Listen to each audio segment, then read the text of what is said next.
Hello everyone. शुरू करते हैं आज का topic. Triveni turbine. Triveni turbine limited is a company that manufacturers and supply steam turbine. Triveni turbine जो limited company है वो मैन्युफैक्चर करती है और सप्लाई करती है स्टीम टरबाइन को। स्टीम टरबाइन ऐसी मशीनें होती हैं जो प्रेशराइज्ड स्टीम मतलब भाप को कन्वर्ट करती हैं हीट के फॉर्म में इनटू मैकेनिकल एनर्जी। इसको बोला जाता है स्टीम टरबाइन। कंपनी जो है वो रोटेटिंग इक्विपमेंट को भी रिपेयर करती है। बड़े बड़े रोटेटिंग इक्विपमेंट्स रहते हैं उनको कंपनी जो है वो रिपेयर करती है। ये जो कंपनी है वो लगभग आज से 50 साल पहले से कम बिजनेस में बनी हुई है and has manufacturing facilities in Bengaluru and Karnataka. Bengaluru और कर्नाटका जैसे शहरों में इसकी मैन्युफैक्चरिंग फैसिलिटीज़ हैं। दोस्तों, इसके जो चेयरमैन और मैनेजिंग डायरेक्टर हैं वो ध्रुव एम स्वाही हैं, जो कि कोई विदेशी हैं। Not today On 11th of March, the company is trading at a low of 5.71%, which refers minus 32.30 rupees. The currently share price of a company is 533 rupees. अब बात आती है फंडामेंटल्स की। तो कंपनी का जो मार्केट कैपिटलाइजेशन है वो 17,936 करोड़ रुपीस की है, जो कि एक स्मॉल कैप कंपनी है। ROE रिटर्न ऑन इक्विटी जो है 28.91%। इसका ROE कैलकुलेट करने का फॉर्मूला यह रहता है कि net income divided by share holders equity. Net income, company की नेट इनकम जो एनुअली नेट इनकम रहती है कंपनी की, उसको डिवाइड कर दिया जाता है शेयर होल्डर इक्विटी। यहाँ पर हम शेयर होल्डर इक्विटी को कैलकुलेट करते हैं company total assets minus total liabilities. Company में जो सारे एसेट टोटल एसेट्स हैं उनको माइनस कर दिया जाता है लाइबिलिटीज़ से, तो निकल के आता है टोटल इक्विटी। तो शेयर होल्डर इक्विटी ROE का फॉर्मूला देखने को मिलता है हमको क्या है, net income divided by share holders equity. बात करते हैं पीई रेशियो की। पीई रेशियो जो है वो कंपनी का 52.88 है करंटली। अभी का जो पीई रेशियो है वो 52.88 है, जिसका कैलकुलेट करने का formula share price divided by earning per share. Share price उसको डिवाइड कर दिया जाता है EPS से, अर्निंग पर शेयर से। यहाँ पर आगे हम अर्निंग EPS को भी जानेंगे। तो EPS जो है कंपनी का वो 10.67 है, जिसका फॉर्मूला रहता है EPS को कैलकुलेट करने का, अर्निंग पर शेयर को कैलकुलेट करने का, वो ये है कि net income minus preference dividend.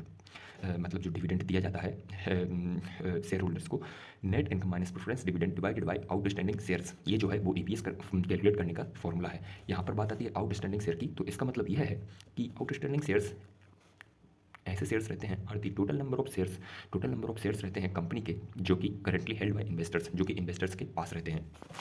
समझ में है दोस्तों। बात करते हैं पीबी रेशियो। कंपनी का पीबी रेशियो 16.46 है। PB ratio is equal to market price per share divided by book value per share. ठीक है। अब कंपनी में कैश की बात करें तो कंपनी के पास 289.88 करोड़ का 8 करोड़ रुपीज़ का कैश है। कंपनी में जो नंबर ऑफ शेयर्स हैं वो 31.79 करोड़ के हैं, और कंपनी के पास 0 करोड़ का कर्ज है। कंपनी के पास कोई भी कर्ज नहीं है, डेप्ट जो है 0 करोड़ रुपीज़ का है। यहाँ पर हमने पीबी रेशियो की बात की थी, तो वहाँ पर दो आए थे, एक मार्केट प्राइस पर शेयर और एक बुक वैल्यू पर शेयर।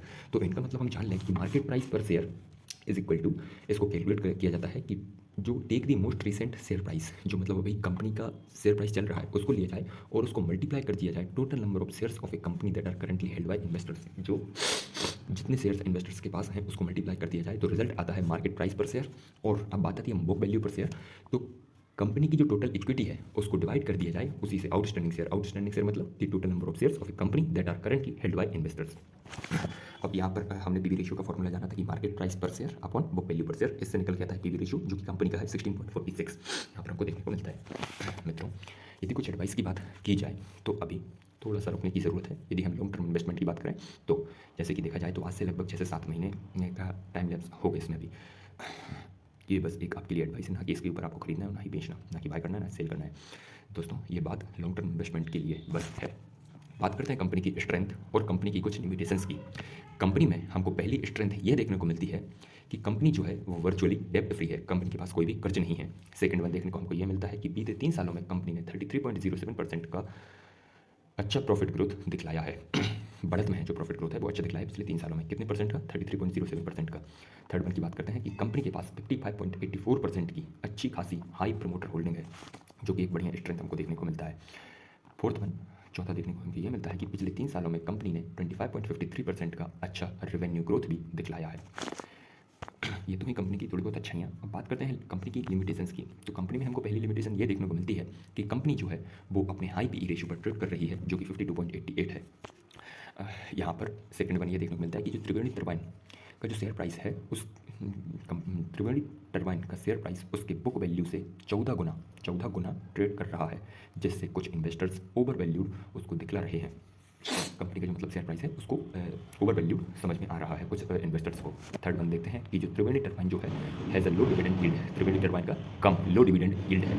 दोस्तों यदि आपको कुछ भी इसमें दिक्कत, कोई भी इसमें परेशानी समझ में आती है तो आप कमेंट के जरिए मेरे को बताइएगा। मिलना होगा अपनी अब अगले वीडियो में, तब तक के लिए दोस्तों जय हिंद जय भारत, धन्यवाद।